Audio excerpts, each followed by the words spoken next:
Movie की शुरुआत में एक छोटे टाउन को दिखाते हैं जहां हर तरफ आग लगी होती है। देखकर तो ऐसा लगता है जैसे उस टाउन में कोई दंगा फसाद हुआ हो। कट करके कुछ दिन पहले उस टाउन को दिखाया जाता है। शहर की भागदौड़ से दूर ये छोटा सा टाउन है, पर शायद इसी वजह से ये देखने में साफ और सुंदर भी है। यहाँ की पॉपुलेशन लगभग 2000 से भी कम होगी। हमें उस टाउन के लोगों की डेली लाइफ दिखाते हैं जहाँ लोग अपने अपने काम में लगे हुए हैं। कुछ लोग बाजार जा रहे हैं तो कुछ शॉप खोल रहे हैं। सड़कों पे बहुत कम गाड़ियाँ चल रही हैं। इस तरह उस टाउन के लोगों का दिन बहुत ही पीसफुल तरीके से गुजर रहा होता है। कट करके इस मूवी के हीरो को दिखाते हैं जो इस टाउन का शेरिफ है और उसका नाम है डेविड। वो अपनी गाड़ी में टाउन की पेट्रोलिंग कर रहा होता है। कट करके इस मूवी की हीरोइन जूडी को दिखाते हैं जो डेविड की वाइफ है। जूडी एक डॉक्टर है और इसी टाउन में अपना क्लिनिक चलाती है। उसकी क्लिनिक में बेका नाम की लड़की काम करती है और बेका को उसके बॉयफ्रेंड का कॉल आता है और वो उसे बेसबॉल गेम खेलने के लिए बुलाता है। बेका तुरंत अपने चेहरे पर इमरजेंसी वाले एक्सप्रेशन लेकर आती है और जूडी के पास जाकर कहती है, मैम मेरी दादी अचानक बहुत बीमार हो गई है, मुझे तुरंत घर जाना है। उसकी ओवर एक्टिंग देखकर जूडी तुरंत समझ जाती है और स्माइल करके कहती है, सुनो बेका, एक्टिंग तो तुम्हें आती नहीं, फिर बेकार में कोशिश क्यों करती हो? मुझे सब पता है, आज तुम्हें छुट्टी देती हूँ, जाओ एंजॉय करो। कट करके उस टाउन में चल रहे बेसबॉल गेम को दिखाते हैं। बहुत ही जोरदार मैच चल रहा होता है और इसी मैच के लिए बेका भी आई होती है। टाउन का शेरिफ डेविड भी वहाँ पहुँचता है। छोटे टाउन की बात ही कुछ अलग होती है क्योंकि वहाँ ऑलमोस्ट सब एक दूसरे को जानते हैं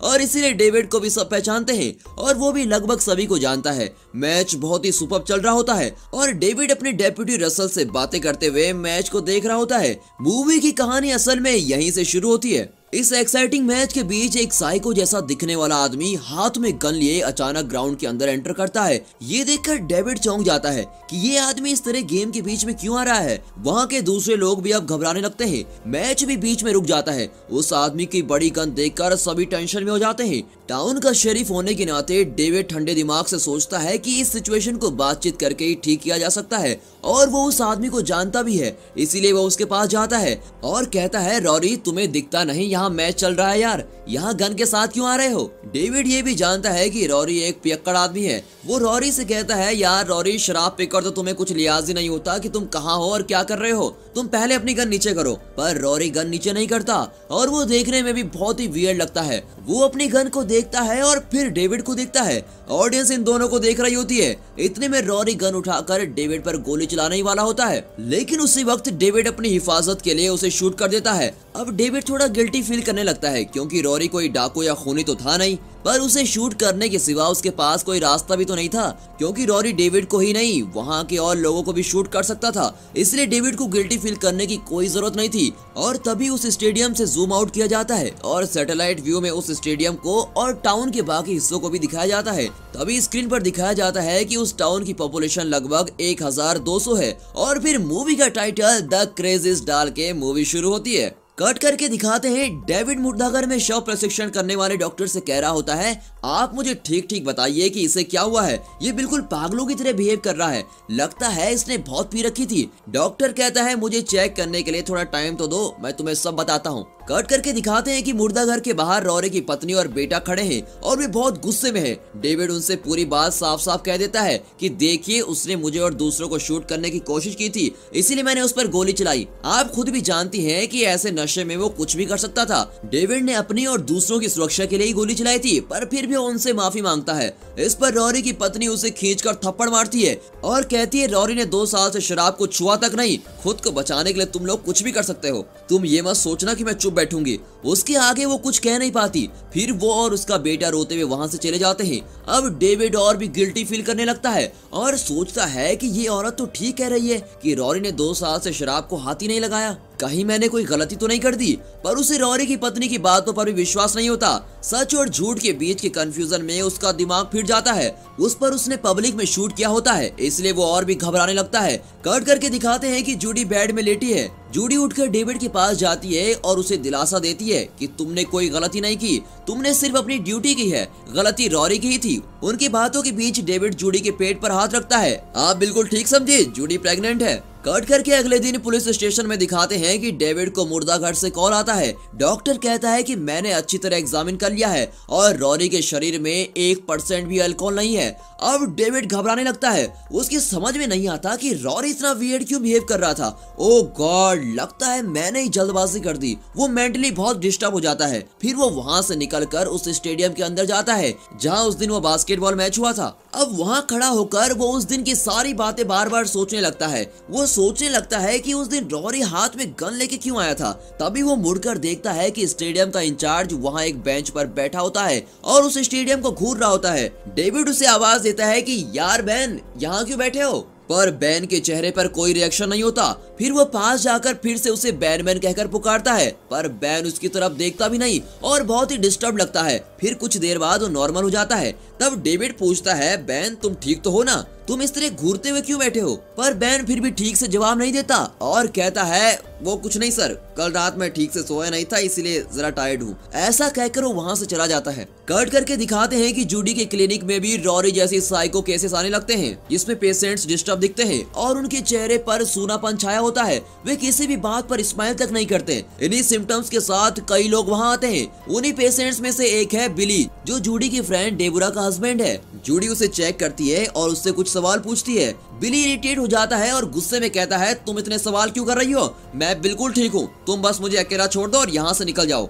उसे चेक करने के बाद जूडी डेबोरा से कहती है कि बिली कुछ डिस्टर्ब लगता है, इसका कारण स्ट्रेस भी हो सकता है, हमें कुछ स्कैन्स भी करने पड़ेंगे, अगर कोई भी प्रॉब्लम हो तो मुझे फोन कर देना। ऐसा कहकर जूडी उन्हें भेज देती है। इस तरह के केसेस उस टाउन में अब बढ़ने लगते हैं। कट करके रात को डेबोरा के घर को दिखाते हैं कि डेबोरा अपने बेटे से पूछ रही होती है, बेटा जरा देखो कि पापा कहाँ है। तभी दिखाते हैं कि वो बच्चा खिड़की से गैरेज को देखता है और गैरेज से किसी बड़ी मशीन के चलने की आवाज आती है। डेबोरा घबरा जाती है कि बिली को कुछ हो गया है। वो गैरेज में जाती है और चिल्लाने लगती है कि तुम इस गाड़ी को ऑफ करते हो या मैं करूं।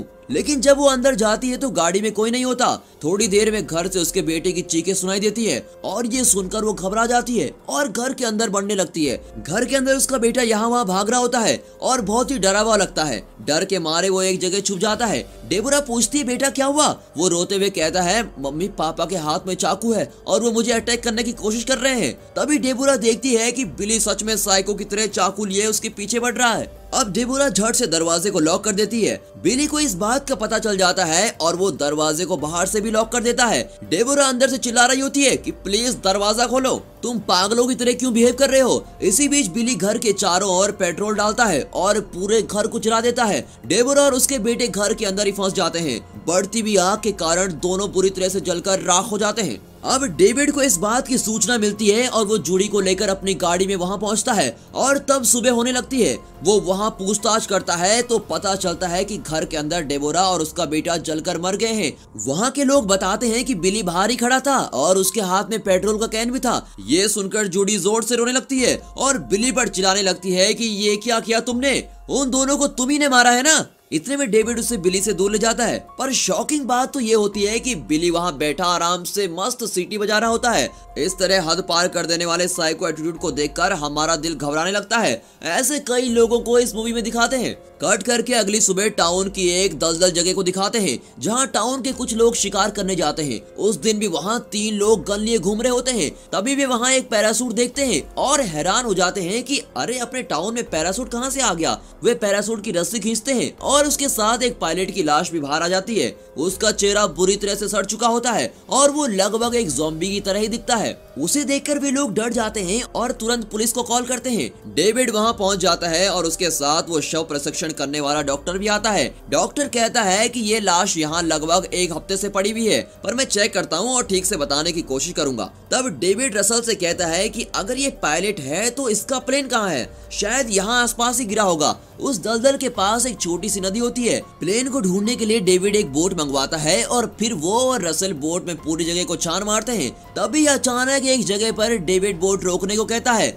और तभी हमें एरियल शॉट दिखाते हैं और वो शॉट हमारा दिल जीत लेता है। बोट के ठीक नीचे एक बड़ा एरोप्लेन दिखाते हैं और ये वही प्लेन होता है जिसका एक्सीडेंट हो गया था और उसका पायलट वहाँ पानी में गिरा हुआ था। कट करके हमें फिर से वही सैटेलाइट व्यू वाला शॉट दिखाते हैं। फिर दिखाते हैं कि पुलिस स्टेशन के अंदर आते ही रसल एकदम चौंक जाता है। वहाँ बिली को अरेस्ट करके लॉकअप में रखा होता है। रसल डेविड से पूछता है, सर इसे यहाँ बंद करते वक्त भी ये ऐसे ही खड़ा था और अब भी उसी तरह है, उसी पोजीशन में बिल्कुल, और वो एक ही जगह देख रहा है, ये कैसे पॉसिबल है? डेविड कहता है, इसी से चौंक गए, तुम्हारे आने के 2 घंटे पहले से वो इसी तरह खड़ा है और उसी जगह पे देख रहा है। इसी बात पर डेविड को अब तक घटी सारी घटनाओं में कुछ कनेक्शन जरूर नजर आता है। उस बड़े प्लेन का इस तरह से पानी में डूबना और उस पायलट का नदी के पानी में गिरना और उसका ज़ॉम्बी जैसा दिखना इत्यादि, ये सब कुछ कहीं न कहीं कनेक्टेड लग रहे हैं। अपने डाउट को क्लियर करने के लिए वो सीधे टाउन के कॉर्पोरेशन ऑफिस में जाता है और पूछता है कि उस नदी से जो पानी टाउन के अंदर आता है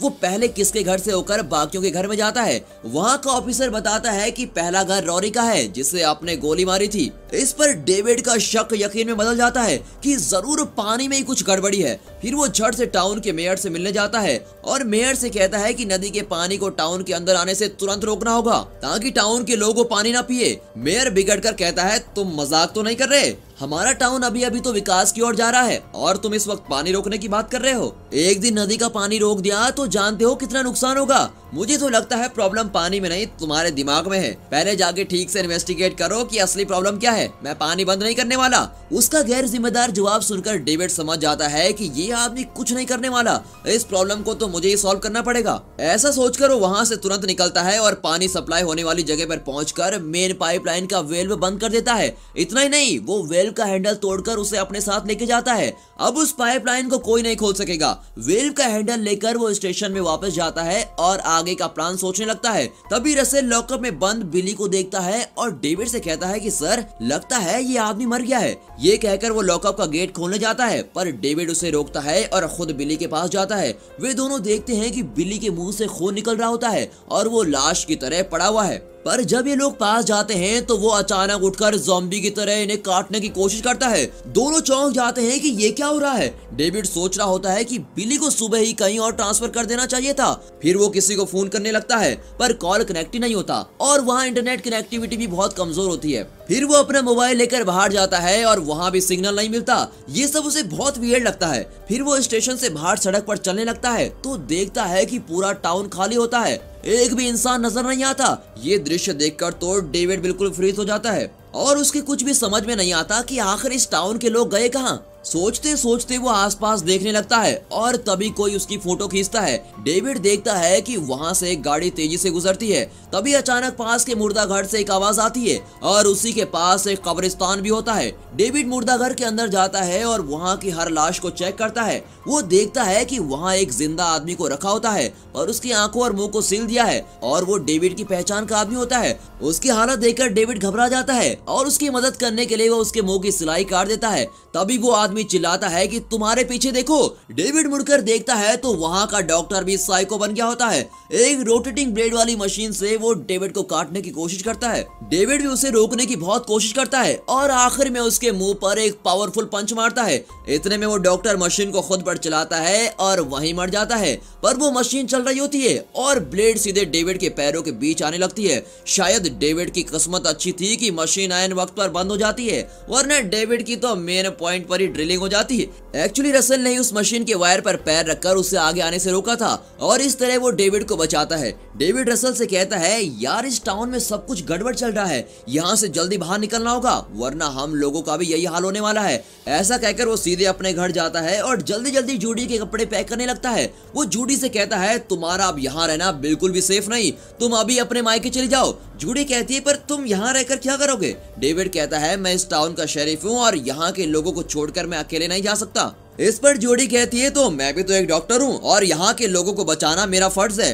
दोनों बहस करने लगते हैं। इतने में उन्हें बाहर कुछ लोगों की आवाज सुनाई देती है। जब वे बाहर देखते हैं तो वहाँ मिलिट्री की एक पूरी पलटन खड़ी होती है। उनमें से कुछ सोल्जर्स डेविड को वहाँ से खींच कर लेके जाते हैं। डेविड चिल्लाता है कि कौन हो तुम लोग, छोड़ो मुझे, और उसकी एक नहीं चलती और वे उसे एक स्कूल बस के अंदर धकेल देते हैं। पर अंदर पहले से रसल बैठा होता है और उसके सिवा टाउन के कुछ और लोग भी वहाँ पर होते हैं। इतने में सोल्जर्स जूडी को भी पकड़ लाते हैं। डेविड रसल से पूछता है कि ये लोग क्या करने वाले हैं। रसल कहता है पता नहीं बॉस, ये लोग अचानक आए और मुझे पकड़कर बस में बिठा दिया। मैंने तो बताया भी था कि मैं डेप्यूटी शेरिफ हूँ, और इन लोगों ने मेरी एक भी नहीं सुनी। आप भी शेरिफ वाला लेबल दिमाग से निकाल दीजिए और चुपचाप बैठ जाइए। कुछ देर बाद वो स्कूल बस टाउन से बाहर जाती है। वो बस टाउन से कुछ ही दूर एक जगह पहुंचती है। लगता है वहाँ एक बहुत ही बड़ा टेस्टिंग लैब रखा गया है और वहाँ आने वाले लोगों को दो कैटेगरीज में बांट रहे होते हैं। जिन्हें बुखार है वो एक कैंप में होते हैं और जिन्हें बुखार नहीं होता उन्हें दूसरे कैंप में भेज देते हैं। और इस तरह वहाँ पर हलचल का माहौल हो जाता है। हर जगह आर्मी के लोग होते हैं और डॉक्टर्स ने प्रोटेक्टिव सूट्स पहने हुए होते हैं।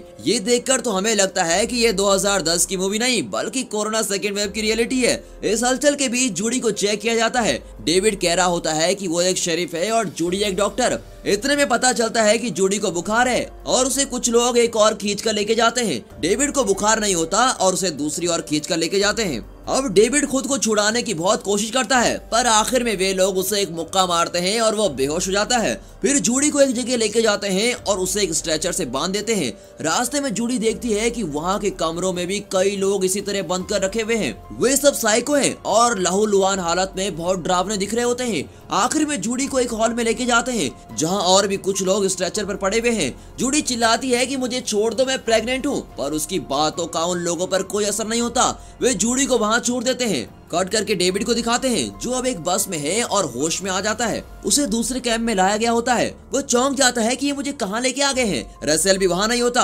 वहाँ कॉर्पोरेशन का ऑफिसर भी होता है जिसने पानी की पाइपलाइन वाली डिटेल्स डेविड को दी थी। डेविड उससे पूछता है कि तुम यहाँ क्या कर रहे हो और हम कहाँ हैं। वो कॉर्पोरेशन वाला ऑफिसर उसे जगह का नाम बताता है और कहता है हमारे पूरे टाउन को सील कर दिया गया है। इतना ही नहीं, सिम्टम्स के आधार पर लोगों को दो कैंपस में बांट दिया गया है। तभी डेविड चिल्लाता है कि मुझे जूडी को बचाना है। इस पर कॉर्पोरेशन वाला कहता है कि सर, एक औरत के लिए इतना रिस्क मत लीजिए। इस पर डेविड सचमुच उसका मुंह तोड़कर जवाब देता है और वहीं खड़ा रहता है। तभी दिखाते हैं कि एक गाड़ी सामने से गुजरती है और उस गाड़ी के जाने पर उस जगह पर डेविड नहीं होता। एक्चुअली कुछ ही सेकंड्स में डेविड वहां से बच निकलता है क्योंकि जूडी को किसी भी कीमत पर बचाना बहुत जरूरी था। कट करके जूडी को दिखाते हैं जो अभी भी स्ट्रेचर से बंधी हुई है। वहाँ के दूसरे पेशेंट साइको बीमारी का शिकार बन चुके हैं और अपने आप को हैंडल नहीं कर पा रहे थे। जूडी होश में आती है और उसे बाहर कुछ आवाजें सुनाई देती हैं। उसे ऐसा लगता है जैसे बाहर कोई लड़ाई चल रही है। एक्चुअली जो लोग इस बीमारी का शिकार बन चुके हैं वे साइको बन गए हैं और कैंप के अंदर घुसकर एक दूसरे को अटैक करने लगते हैं। वहाँ के सोल्जर इतने सारे साइको को हैंडल नहीं कर पा रहे थे, इसीलिए वे तुरंत वहाँ के डॉक्टर्स को ऑर्डर देते हैं कि हमें ये जगह खाली करनी पड़ेगी क्योंकि बड़ी संख्या में साइको यहाँ आ गए हैं। साइको से बचने के लिए वे सारे पेशेंट्स को वहीं पर छोड़कर खुद बच निकलते हैं। सारे साइको बिल्कुल ज़ॉम्बी की तरह बिहेव कर रहे होते हैं। कट करके डेविड को दिखाते हैं जो अब पुलिस स्टेशन पहुंच गया है। साइको से लड़ने के लिए उसे वेपन्स की जरूरत होती है, पर स्टेशन में कोई वेपन नहीं होता क्योंकि साइको ने सारे गन लूट लिए होते हैं। फिर वो अपनी गन निकालता है और उसमें बुलेट लोड करता है। तभी वहाँ पर किसी की आहट होती है। डेविड गन उठाकर तैयार खड़ा होता है, पर वो और कोई नहीं रसेल होता है। डेविड पूछता है कि तुम यहाँ कैसे बचे। रसेल कहता है मैं तो पहले ही बच निकला था बॉस, मैं यहाँ गन लेने आया था। मैंने यहाँ जो गन छुपाई थी उसके सिवा यहाँ का सब कुछ साफ कर दिया है। तभी बाहर एक गाड़ी की तेजी से गुजरने की आवाज आती है। तब रसेल कहता है सर, मेरी बात ध्यान से सुनिए, आपका टारगेट है कैंप 1 जहाँ जूडी को रखा गया है और यहाँ आने से पहले मैंने देखा कि साइको ने उस कैंप पर अटैक कर दिया है। कट करके जूडी को दिखाते हैं। अब उस कैंप में ना तो डॉक्टर्स हैं और ना ही सोल्जर्स। वे सब साइको ज़ॉम्बी से डरकर भाग चुके होते हैं। जूडी वहाँ पड़ी पड़ी चिल्ला रही होती है कि प्लीज कोई मेरी मदद करो। तभी एक लड़की मुड़कर उसे देखती है। वो लड़की और कोई नहीं, बेका है। जूडी उसकी हिम्मत बढ़ाने के लिए कहती है कि बेका, तुम बिल्कुल मत डरना, हम किसी तरह यहाँ से जरूर बच निकलेंगे। अपनी बात पूरी करने से पहले उसे लोहे की घिसने की आवाज सुनाई देती है। तभी दिखाते हैं कि वहाँ एक साइको चला आ रहा है। वो साइको और कोई नहीं, बेसबॉल स्टेडियम का इंचार्ज बैनी है। उसके हाथ में लोहे का शोवल होता है जिससे वो स्ट्रेचर पर पड़े लोगों को एक एक करके कूद रहा होता है। इस तरह करते करते वो बेका के पास पहुंचता है। वो बेका पर शोवल चलाने ही वाला होता है कि इतने में जूडी चिल्लाती है कि यहाँ आओ। जूडी ने जोश में तो चिल्ला दिया, पर बैन सच में उसके पास शोवल लेकर चला जाता है। जूडी प्रेग्नेंट भी होती है और ये साइको अपना शोवल उठाता है और जूडी के पेट में उतारने ही वाला होता है कि एक शॉटगन की आवाज सुनाई देती है। साइको नीचे गिर जाता है और डेविड को दिखाते हैं। उसने ऐन वक्त पर साइको को गन से उड़ा दिया होता है और इस तरह जूडी और बेका दोनों इस तरह बच जाते हैं। अब दिखाते हैं कि डेविड और रसल गन लिए वहां से बाहर निकल रहे हैं और उनके साथ जूडी और बेका भी हैं। वहाँ पर फुल लॉकडाउन वाला माहौल होता है और वे वहाँ की कार्स को चेक करते हैं। उस छोटे टाउन में शायद 10-15 कार ही होंगी, पर वे किसी भी कार को नहीं निकाल पाते क्योंकि आर्मी ने सारी कार्स के व्हील को लॉक कर दिया होता है। डेविड पूछता है कि आर्मी ने ऐसा किया क्यों? तब जूडी कहती है कि ये एक बहुत ही खतरनाक वायरस है जो लोगों पे फैल रहा है, इसीलिए यहाँ से बाहर जाना बिल्कुल मना है, इसलिए कार्स को लॉक कर दिया गया है। तभी रेसल वहाँ की एक और गाड़ी ढूंढ निकालता है और कहता है सर इस गाड़ी को लॉक नहीं किया गया, पर डेविड उसे रोकता है और गाड़ी के पास जाने से मना करता है क्योंकि गाड़ी के पीछे से खून बह रहा होता है। डेविड को ये गाड़ी जानी पहचानी सी लगती है। तभी दूर से गन शॉट की आवाज आती है और चारों एक जगह छुप जाते हैं। वे देखते हैं कि वो 3 लोग जो दलदल में शिकार कर रहे थे अब वे भी साइको बन चुके हैं। दलदल में शिकार करने के बजाय अब वे टाउन के लोगों को शिकार कर रहे होते हैं और उनकी लाशों को उस गाड़ी में रखकर खुशी खुशी पूरे टाउन में घूम रहे होते हैं। उन लोगों की हरकतें देखकर इन चारों का खून सूख जाता है कि ये कैसा वायरस है जिसने इंसानों में इंसानियत नाम की चीज ही नहीं छोड़ी। अब वे फैसला करते हैं कि यहाँ से किसी भी तरह बच निकलना होगा। ये सोचकर चारों पैदल चलने लगते हैं और किसी तरह टाउन के बाहर पहुंच जाते हैं। तभी जूडी रोने लगती है और डेविड से कहती है शायद तुमने मुझे बचाकर ठीक नहीं किया, मुझे भी बुखार था और शायद मैं भी इन्फेक्ट हो गई हूँ। डेविड उसे समझाता है कि तुम प्रेग्नेंट होते हुए भी लगातार काम करती रही इसलिए तुम्हें बुखार आ गया है, तुम इन्फेक्ट नहीं हुई हो। अगर तुम इन्फेक्ट हो गई होती तो अब तक साइको बन गई होती। इस तरह बातें करते करते वे चले जा रहे हैं। जूडी बहुत ही परेशान हो जाती है कि जब उसका बच्चा होगा तो क्या होगा, क्या पूरी दुनिया ऐसी साइको से भरी होगी। उसकी इसी सोच के बीच बेका अचानक दौड़ने लगती है। ये लोग पीछे से चिल्लाते हैं पर वो रुकती नहीं। फिर पता चलता है कि उसका बॉयफ्रेंड वहाँ खड़ा है और बेका उसे पुकारती भी उसकी ओर दौड़ रही होती है, पर वहाँ जाकर बेका देखती है कि वो लड़का गन उठाए खड़ा है। लगता है वो भी साइको बन गया है। इस तरह ये लोग भी शूट करने के लिए तैयार खड़े होते हैं। तब डेविड उस लड़के के सर पर गन रखता है। इतने में वो कहता है कि मुझे कुछ नहीं हुआ है, मुझे लगा कि तुम लोग साइकोस हो इसलिए अपनी हिफाजत करने के लिए मैंने गन निकाली थी। फिर डेविड उससे पूछताछ करता है कि घर में और कौन कौन है। तभी अचानक वहाँ सोल्जर्स पहुंच जाते हैं। उन्हें देखते ही ये लोग वहाँ के अनाज घर में छुप जाते हैं और देख रहे होते हैं कि बाहर क्या हो रहा है। तभी सोल्जर्स उस लड़के की माँ को खींच कर ले जाते हैं। ये देखकर वो लड़का अपनी माँ को पुकारता हुआ बाहर भागने लगता है। वह अपनी माँ तक पहुँच भी नहीं पाता कि एक सोल्जर उसे गोली मार देता है और वो चिल्लाता हुआ नीचे गिर जाता है। तभी अचानक वो लोग उसकी माँ पर भी गोली चलाते हैं। दोनों को मारकर वे उनकी लाशों को वहीं जला देते हैं। उसे देखकर अनाज घर में खड़े ये लोग डर के मारे सांस लेना भूल जाते हैं। इन दोनों को मारकर सोल्जर्स चुप नहीं रहने वाले थे। उनमें से एक सोल्जर कहता है कि ये लड़का अनाज घर से बाहर आया था, वहाँ जाकर देखो शायद और भी लोग हैं। अंदर खड़े इन लोगों को अपनी धड़कन सुनाई देने लगती है। वे यहाँ वहाँ छुपने की कोशिश करते हैं। इतने में एक सोल्जर अंदर आता है पर डेविड और रसल मिलकर उसे पीटते हैं और उसका मास्क निकालकर उसे अंदर बिठा देते हैं। फिर उसे पूछने लगते हैं कि तुम लोग कौन हो, इतने वायलेंट तरीके से तुम लोगों को अंधाधुंध क्यों मार रहे हो और तुम्हें ऐसा करने का इंस्ट्रक्शन किसने दिया। वो सोल्जर गिड़गिड़ाकर कहता है सर मैं कुछ नहीं जानता, प्लीज मुझे मत मारिए, हमें जो ऑर्डर मिला था हम उसी को फॉलो कर रहे हैं। ये एक खतरनाक बीमारी है जो हवा में फैल रही है। हमें इंस्ट्रक्शन मिले हैं कि अगर किसी में बीमारी के थोड़े से भी लक्षण दिखाई दें तो तुरंत उसको शूट कर दो। उसकी बात सुनकर ये लोग कुछ देर के लिए खामोश हो जाते हैं। तभी वहाँ दूसरी टीम के आने की आवाज आती है। इतने में वो सोल्जर कहता है कि सर मैं यहाँ मरना नहीं चाहता, मैं बाहर जाकर कह दूंगा कि अंदर कोई नहीं है, प्लीज मुझे छोड़ दीजिए। तब डेविड उसे समझाता है कि देखो ये मेरी वाइफ है और ये प्रेग्नेंट है और ये लड़की 18 साल की है और अपनी मर्जी से हमारे साथ आई है। हम लोगों को कोई बीमारी नहीं है और यहाँ हम बिल्कुल सेफ है, समझे। अगर तुमने बाहर जाकर हमारे बारे में अपना लाउड स्पीकर खोला तो तुम्हारी खोपड़ी उड़ा दूंगा।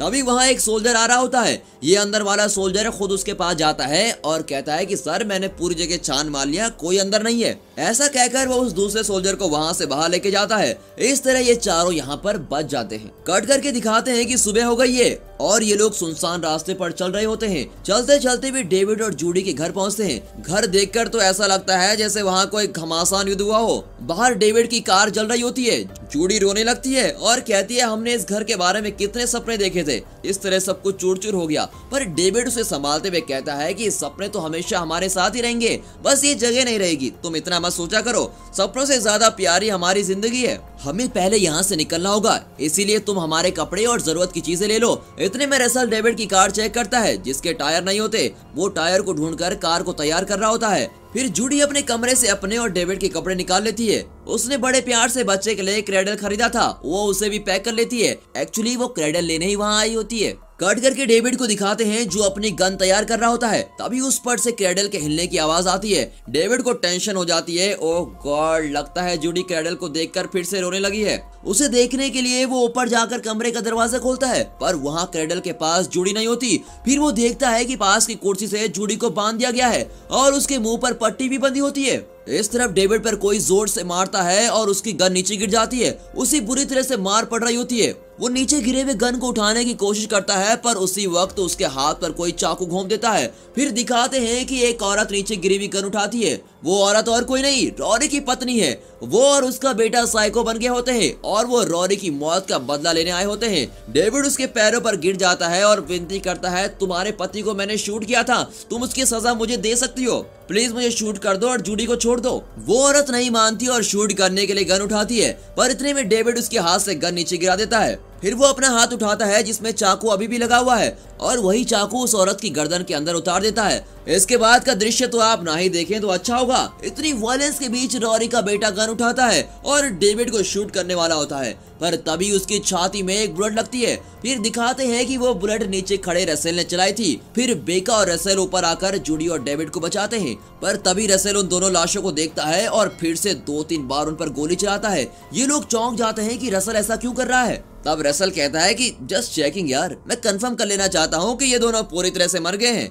ऐसा कहकर वो गन डेविड को देता है। डेविड अपने घाव पर दवाई लगाकर पट्टी बांधता है और फिर वे घर से बाहर निकलते हैं। तभी जूडी डेविड से कहती है, मुझे तो लगता है कि रसेल भी इन्फेक्ट हो गया है, मुझे उसके बर्ताव में चेंजेस दिख रहे हैं। पर डेविड उसे समझाता है कि उसने हमारी जान बचाई है, मेरे लिए तो यही बात इंपॉर्टेंट है, पहले हमें यहाँ से निकलना होगा। फिर वे कार में वहाँ से निकल जाते हैं। रास्ते में बेका अचानक खांसने लगती है। उसे देखकर रसेल इरिटेट हो जाता है और कहता है, कहीं तुम इन्फेक्ट तो नहीं हो गई। उसका एटीट्यूड थोड़ा चेंज होने लगता है। डेविड उसे शांत करने के लिए कहता है कि रसेल तुम टेंशन क्यों लेते हो, बेका को कुछ नहीं हुआ है। इस पर रसेल और बिगड़ कर कहता है, आप मुझे क्यों चुप करवा रहे हैं, मुझे कोई टेंशन वेंशन नहीं है, पर हाँ अगर मुझे पता चला कि ये इन्फेक्ट हुई है तो फिर आप मुझे रोक नहीं पाएंगे। इतने में जूडी उससे कहती है कि खांसना इस बीमारी का लक्षण नहीं है, इस बीमारी का लक्षण है साइको जैसा बिहेवियर, बात को समझो और थोड़ी देर शांत रहो। इस तरह वो एडवाइस कर रही होती है। तभी वहाँ पर एक खतरनाक वॉर हेलीकॉप्टर उड़ता हुआ नजर आता है। जूडी घबराकर कहती है, लगता है आर्मी को पता चल गया है और वे हमें जिंदा नहीं छोड़ने वाले।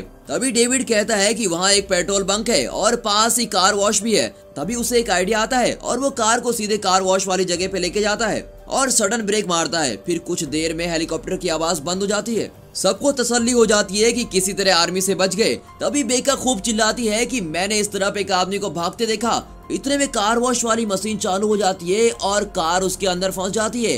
अंदर जाते जाते वहाँ 3 आदमी दिखते हैं जो साइको बन गए हैं। वे एक एक करके कार को अटैक करने लगते हैं। डेविड कार को स्टार्ट करने की कोशिश करता है, पर कार बुरी तरह अंदर फंस चुकी होती है। इतने में साइको शीशा तोड़ने की कोशिश करते हैं। तभी न जाने जूडी में इतनी ताकत कहां से आ जाती है कि वो उन साइको को खूब लात मारती है। तब डेविड को दूसरा साइको उस तरफ खींच रहा होता है। इस बीच कार एक पॉइंट पे जाकर खड़ी होती है। जूडी चिल्लाती है कि अब कार स्टार्ट करो। डेविड जल्दी से कार को स्टार्ट करता है और एक्सीलेटर पर पूरी तरह दबाता है। कार के ऊपर एक और साइको होता है जिस पर किसी का ध्यान नहीं गया था।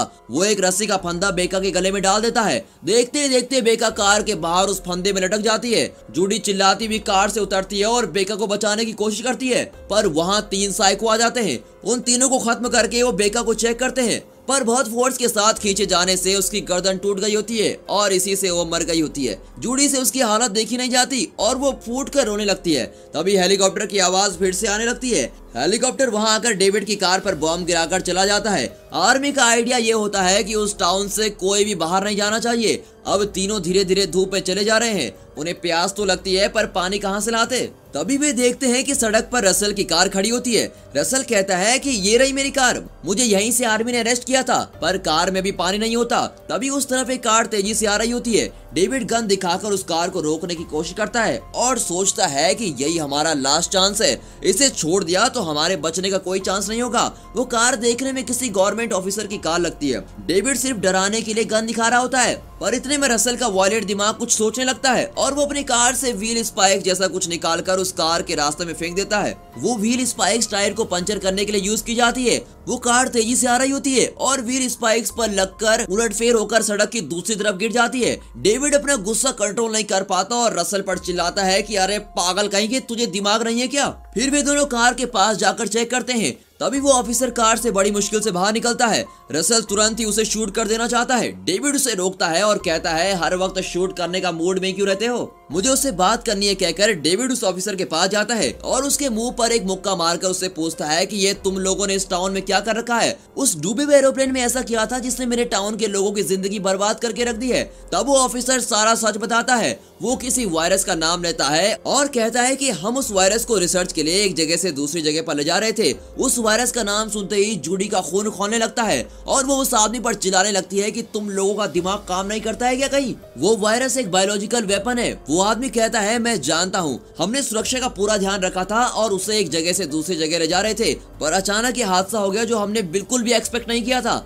लगता है ये अब पूरी दुनिया में फैल चुका है। तभी जूडी पूछती है कि इस इन्फेक्शन को फैलने में कितने दिन लगते हैं और ये बीमारी किस तरह फैलती है। वो आदमी कहता है कि ये 48 घंटों में पूरी तरह फैल जाती है, पर जूडी कहती है कि 3 दिन हो चुके हैं और हम तीनों बिल्कुल ठीक हैं। वो उस आदमी को धमकाने लगती है कि अब तुम मुझे बताओगे कि यहाँ से जिंदा कैसे बच सकते हैं और यहाँ से कहाँ जाकर सेफ रह सकते हैं। और इसी बीच रसल उस आदमी को शूट कर देता है। जूडी चौंक जाती है और चिल्लाने लगती है यू इडियट, मैं उससे जरूरी बातें पूछ रही थी और तुमने, अब हम तीनों को यही मानना पड़ेगा। पर रसल को ये सब कुछ खेल लगता है और वो कहता है मैं भी तब से देख रहा हूँ कि वो आदमी चबर चबर किया जा रहा है, मैं बहुत बोर हो गया था इसलिए मैंने गोली चला दी। फिर वो कार के अंदर कुछ चेक करने चला जाता है। डेविड को अब यकीन हो जाता है कि रसल के हाथ में गन रहना सेफ नहीं है, इसीलिए वो रसल से गन ले लेता है। पर रसल चिढ़कर पूछता है कि पहले मेरे गन वापस देते हो कि नहीं। डेविड उससे कहता है तुम बहुत देर से गन उठाई खड़े हो, तुम्हारा हाथ दर्द कर रहा होगा, उस पर से तुम्हारा एटीट्यूड कुछ ठीक नहीं लग रहा है, इसीलिए गन मैं ही रख लेता हूँ।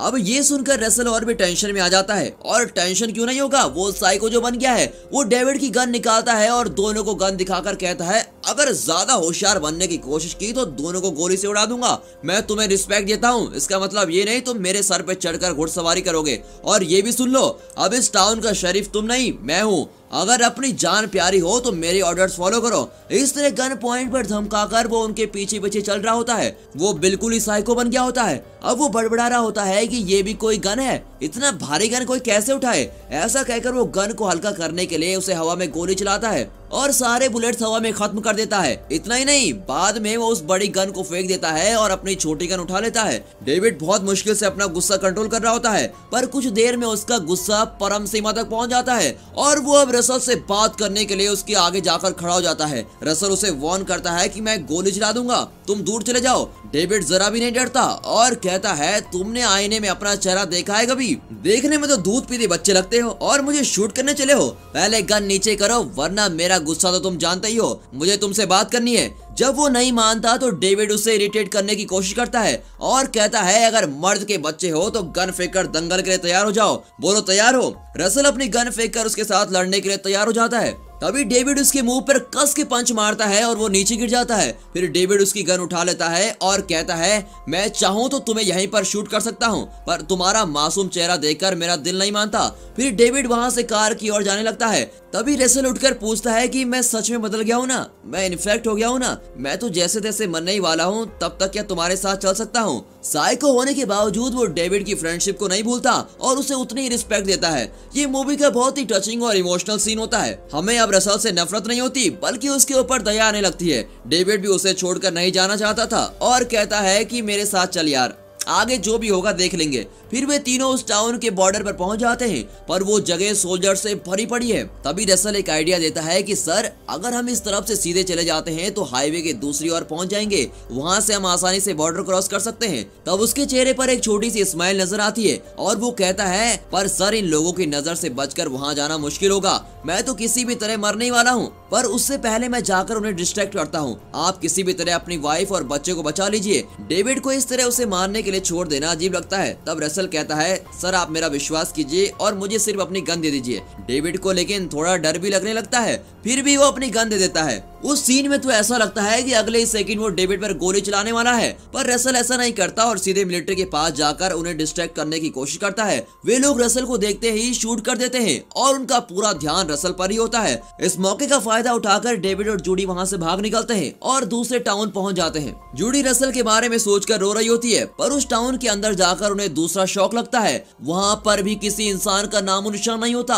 वे उस टाउन की सड़कों पर चल रहे होते हैं और तभी उन्हें एक सुपरमार्केट दिखता है। डेविड जूडी को वहीं पर बिठाकर कहता है तुम यहीं रहो, मैं जाकर देखता हूँ कि कुछ खाने पीने की चीजें हैं कि नहीं। वो अंदर जाता है और कुछ जरूरत की चीजें बैग में भर रहा होता है। अचानक जूडी रोने लगती है। डेविड आकर देखता है कि उस टाउन के लोगों को मिलिट्री ने जला दिया होता है। यही नहीं, उन लोगों को भी गोली से उड़ा दिया होता है जो इन्फेक्ट नहीं हुए थे। वहाँ हर तरफ लाशें और बुलेट्स पड़ी होती हैं। ये सब देखकर जूडी रो रही होती है। अब यहाँ भी नहीं रुक सकते, ऐसा सोचकर डेविड जल्दी से अंदर जाता है और फूड आइटम्स और पानी की बोतल्स उठा लेता है। फिर वो बाहर एक ट्रक को देखता है और वहाँ रखी हुई कुछ चाबियां उठा लेता है। तभी वहाँ मिलिट्री की एक वॉकी टॉकी पर एक मैसेज आता है कि अगले 30 मिनट में सब कुछ खत्म हो जाएगा। फिर उसमें काउंटडाउन शुरू हो जाता है। डेविड को नहीं पता होता कि 30 मिनट में वे क्या करने वाले हैं, पर वो इतना जानता था कि 30 मिनट के अंदर कुछ तो जरूर होने वाला है। तभी अचानक वहाँ की सारी लाइट्स ऑफ हो जाती हैं। तभी बाहर बैठी जूडी देखती है कि वहाँ लहूलुहान लाशों से भरा एक ट्रक खड़ा है। ये उन्हीं 3 साइको शिकारियों की ट्रक होती है जो उनके टाउन में लोगों को मारकर लाशों को ट्रक में लिए घूम रहे थे।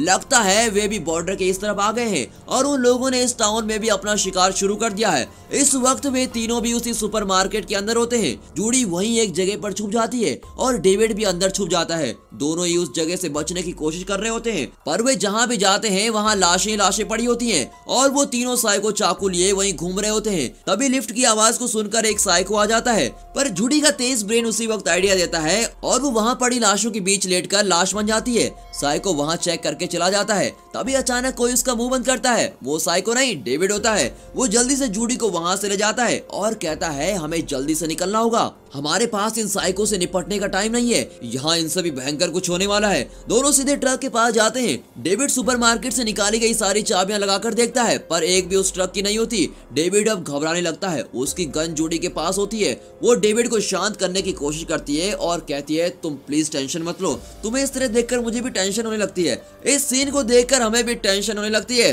तब डेविड फिर से अपने शरीफ वाले शांत दिमाग से सोचता है कि अगर ट्रक की चाबी यहाँ नहीं है तो फिर किसके पास होगी। उसके दिमाग की बत्ती जलती है और जवाब आता है कि ट्रक ड्राइवर के पास होगी। तभी ट्रक के बाहर पड़े हुए एक आदमी को वो देखता है। उसकी पैंट में चाबी होती है। डेविड चाबी निकालने ही वाला होता है कि इतने में लाइट्स फिर से जलने लगती है। इतने में 2 साइको उसे देख लेते हैं। एक डेविड को शूट करने लगता है। उससे बचकर डेविड ट्रक में चढ़ने की कोशिश करता है, पर इतने में दूसरा साइको उसे ट्रक के नीचे खींच लेता है। वो ट्रक एक स्लैब के ऊपर खड़ी होती है। ट्रक के नीचे डेविड उस साइको से लड़ रहा होता है।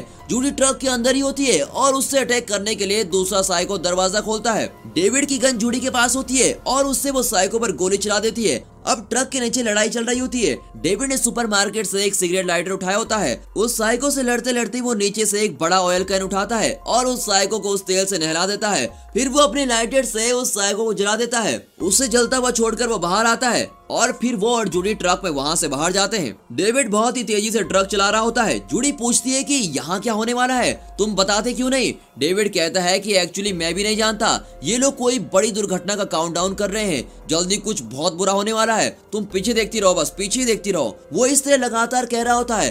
अब काउंटडाउन 8 7 6 करके चल रहा होता है। आखिर में 0 भी आ जाता है। जूडी पीछे देखती है तो यहाँ तो कुछ भी नहीं हुआ, पर डेविड अपनी स्पीड कम नहीं करता। 0 के बाद 2-3 सेकंड्स हो गए होते हैं। तभी वहाँ एक न्यूक्लियर बॉम्ब ब्लास्ट होता है।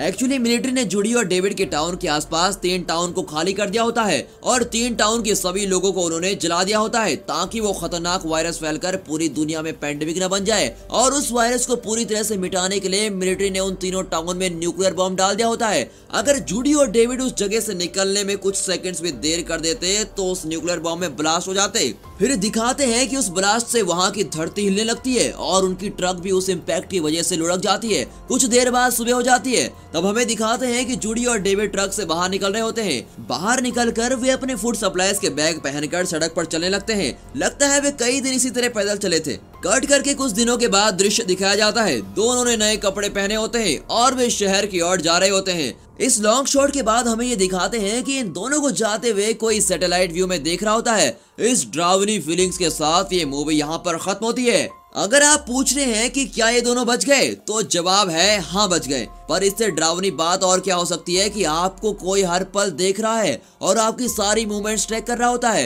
एनीवेज के बारे में कमेंट में बताइए और मुझे ये बताइए कि मूवी कैसे लगी। और दोस्तों इस वीडियो को एक लाइक और चैनल को सब्सक्राइब जरूर कीजिए और हाँ साथ ही साथ अपने फ्रेंड सर्कल में इस वीडियो को शेयर जरूर कीजिए। And finally thanks for watching.